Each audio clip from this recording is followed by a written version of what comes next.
Hey everybody, how's it going? Back in the power saw shop, finally. I'm gonna wipe this bench down. How's everybody doing today? There we go. Oh, shiny, shiny. It's nice to be out here, friends. I haven't been out here in probably a week. You guys know. But we do what we can, right? When you got stuff to do at home, you can't always be puttering in the power saw shop. At least I can't. I know guys there, it seems like they're out in their shop every night. That's not the deal for me, especially right now. Getting the house finished, and we're getting there. We're on the home stretch, friends. I probably got another 2-3 weeks of little odds and ends to do, but it's nice to power through for the last week.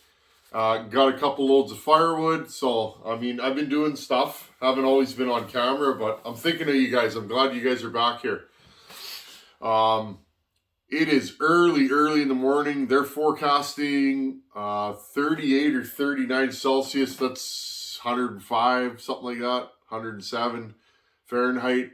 Humidity's at about 85% right now. So we're dressed for the occasion. It's sticky out. What am I doing today? Well, I'm jumping back into the 038 Magnum. I haven't touched this in a week or two. You guys know the deal. Well, those of you that ask when's that getting done. Well, friends, I shoot videos as I'm doing stuff. If you don't see something done, it's because it ain't done yet. That's the long and the short of it. So let's get this clutch side put back together. And if we have time after, I'd like to talk about cylinder prep before you put a top end on, piston prep. But first off, let's get this clutch and oiling system back together. I had a lot of emails about how complicated this is, and it is. There's a lot of extra parts in here. That is one of the reasons why these are heavier than 044. I like these saws though. They are good, strong, reliable saws. When we finish the carburetor rebuild, I got to do that. I want to talk about the biggest issue with this saw. These saws do have a really bad issue. If you own one of them, you probably have experienced this, but we'll cover that in a future video. I want to get this thing done and running because we got all those snags to cut, and I'd like to do some falling with it and cut some more of those snags. So it would be nice to get this running. I still got a little finish welding to do on Buchan's Super Pro 70. I want to get that done. If he is coming here, or when he comes here, I'd like to just hand it to him rather than mailing it back and forth. So very soon we will be back in the power saw shop daily. But it's really nice to get my house fixed up, friends. My house wasn't in disrepair or in bad shape, but it needed a paint job. Our old dog nibbled on a few of the trim pieces, etc. over the years. So nice to finish some trim and stuff like that. So I'm really happy. It's nice, something to pass the time while I'm not working. I'm not used to sitting still. I'm not used to just hanging out. So it's really nice to be in the house and get that stuff done. So thank you to everybody that's been super thanksing.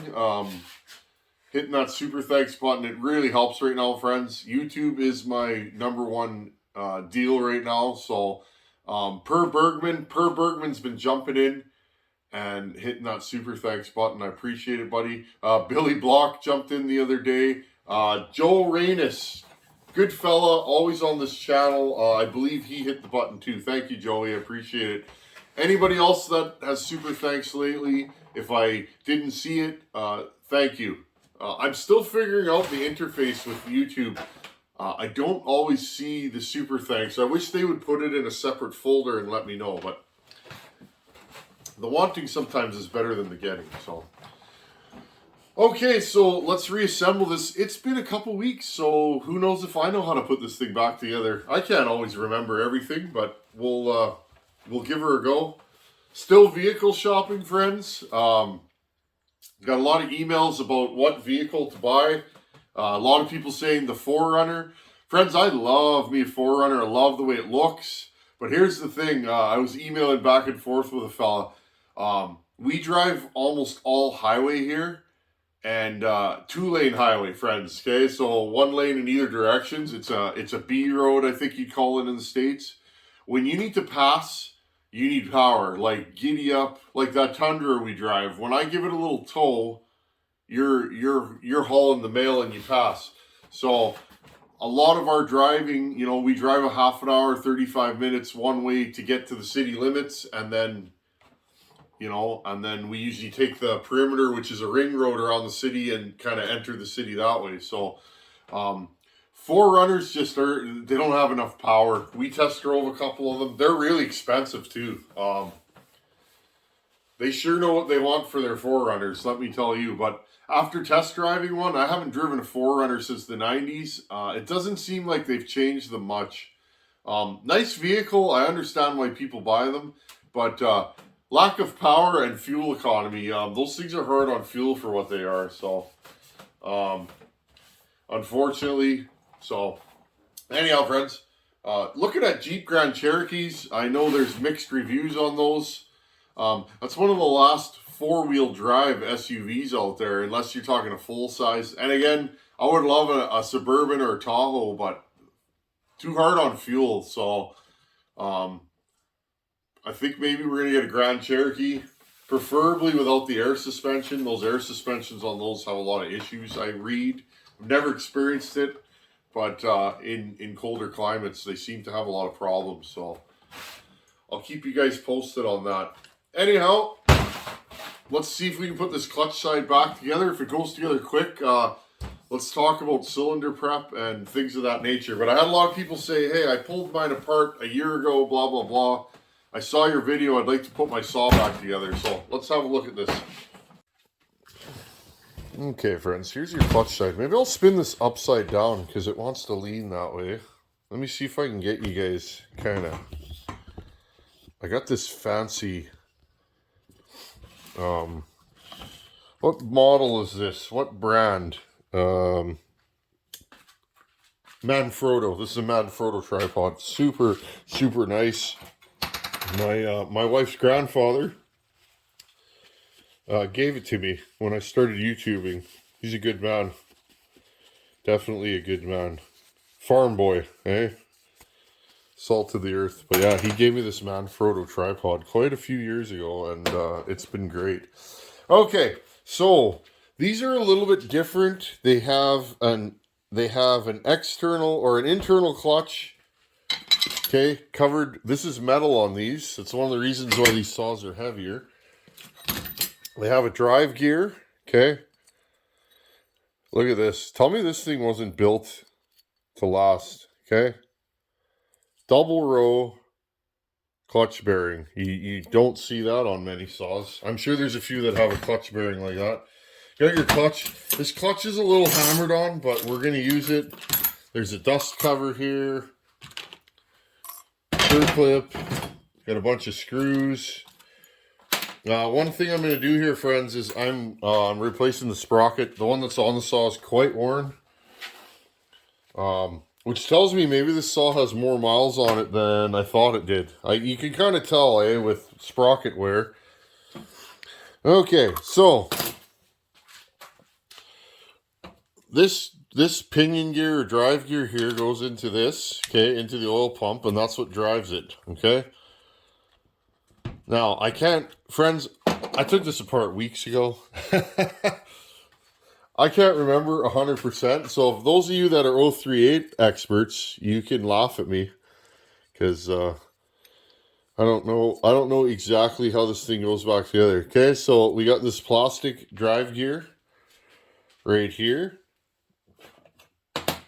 And then, okay, the first thing that goes on is this cover that I couldn't get off in the last video. Remember, we put crank seals in this. If you're new here, welcome. We just put crank seals in this. This is my buddy's power saw, Fab Willie, or it's his brother's. I'm not sure how that works. It's him or his brother's. Either way, they're both my friends, and we're going to build them a power saw because that's what we do here. Okay, friends, we got this dust shield right here. Okay, and then how this all ends up sitting. Sorry, I got that upside down. Okay, you put the clutch on. And you put this over top, okay? And then you end up with this dust seal, which ends up on here, okay? And then this circlip holds the whole thing together. So you got to pull the circlip off to pull the clutch off, okay? I'm just going to get some lube. Lube these bearings, friends, when you pull them apart. Just put a little bit of oil or grease preferably in there, and you'll have no trouble. Okay, just a little bit of grease. You don't want to overdo it. Just enough to wet its whistle. Okay. Now, friends, this clutch is a little whooped, but we'll try it out. If the springs are rattly, I don't have a spare clutch for this. I'd like to get this saw back to Fab Willie. And Fab Willie's not a chainsaw mechanic per se, but he's a good mechanic. Worked in a shop for many years. No problem for him to put a clutch in. And realistically, friends, this clutch will come off now. It's not stuck anymore. Okay, pack your rope in there, turn it around. Again, friends, make sure the exhaust port is closed, because what will end up happening, you'll push it through the exhaust port, especially in saws that are assembled. You'll push it through the exhaust port, you'll cut the rope off, and then you'll have a piece of rope stuck in your saw, which, not a good deal. I've done it. Anything I tell you guys about on this channel is something I've personally done. So,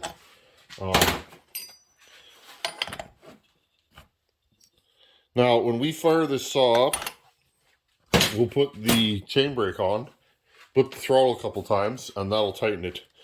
Okay, this is just a mock-up cylinder. This is not the cylinder that we're using on this build. Okay, so there's our clutch. And again, I want to show you guys this. I got quite a few emails, and I'm like, yeah, that side is kind of complicated. It's not horrible. It's different, right? It's not like normal saws or modern saws, we'll say.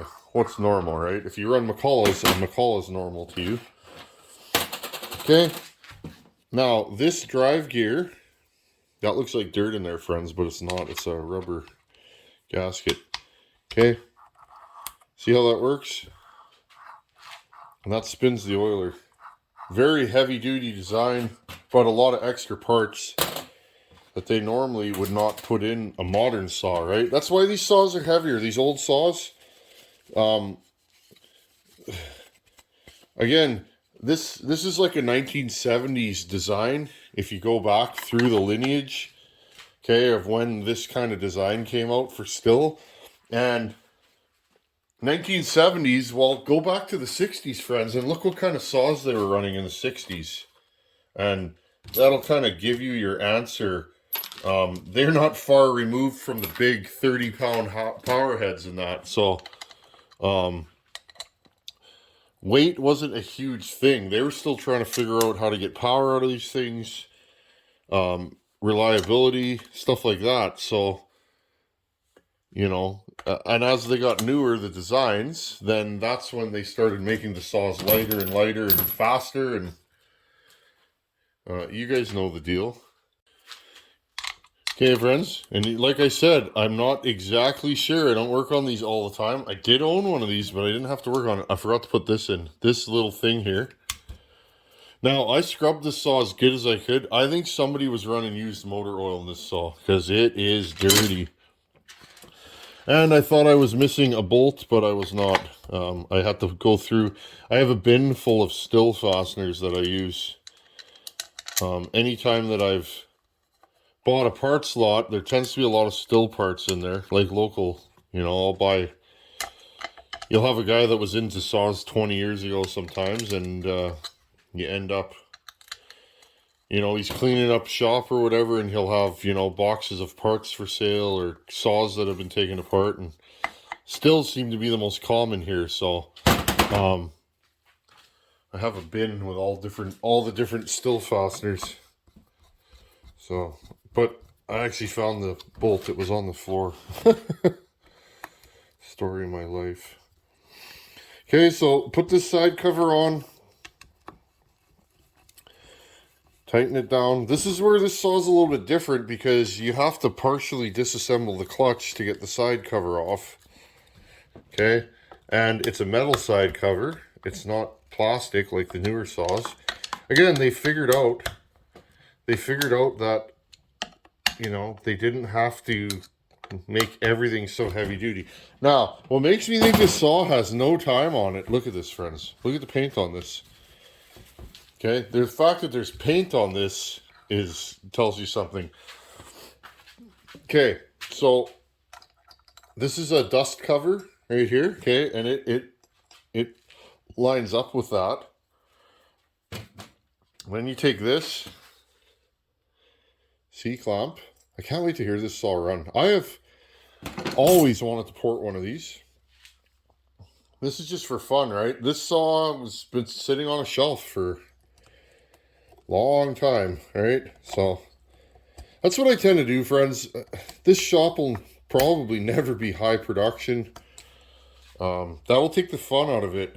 When you're building saws full time, all the time, 7 days a week, you know, you can't play games. You can't putter.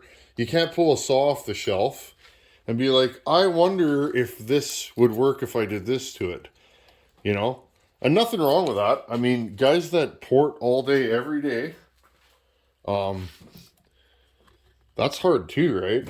Because you gotta make things happen every day. And at the end of the day, it's like professional cutters need that. Oh, there we go. Okay. There you go. There's your side cover. Put this plate on with a screw. Good. Progress. I feel like we're getting somewhere. Sometimes it's hard. You put a project down for a week or two, and that does happen. Power saws are just one facet of my life, friends. And right now there's a lot going on, right? Got a pregnant wife. Who I'm looking after.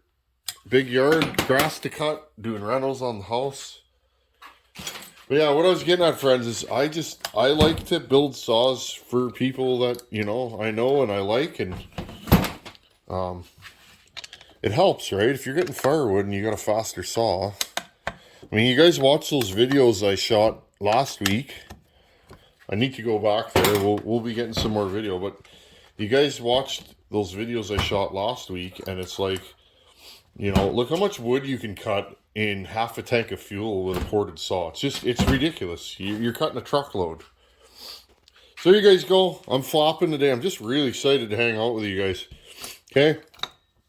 So that's how you put an 038 gear drive oil pump back together. Okay. So this saw is going to be wicked. I don't think we have enough time. So we'll do the next video on this saw will be, I'm going to go over the carburetor, and we got to talk about the top end and how I prep them. I might do the top end video first, and then we'll do the carb and assemble this thing. And remember, friends, I got to build a pipe for this. I do not have an 038 pipe. I should have ordered one, maybe. Wolf Creek has, I believe they're highway mufflers for these.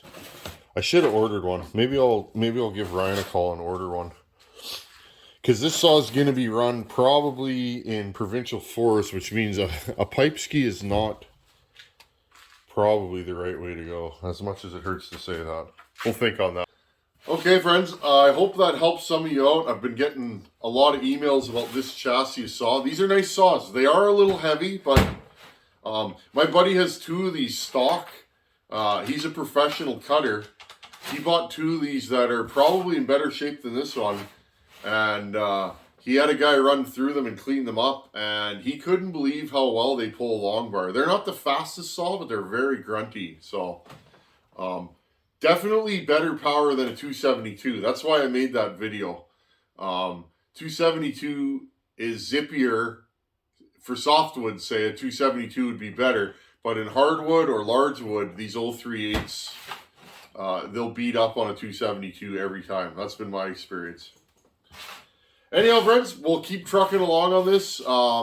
house rentals are getting there, I'll have more time to be in the power saw shop. So we'll move onward and upward. Thanks for hanging out here. Thanks for taking the time to hit the thumbs up, thumbs down. Thank you for subscribing and coming back. I just appreciate you guys being here. Thanks for watching. Take her easy. Later.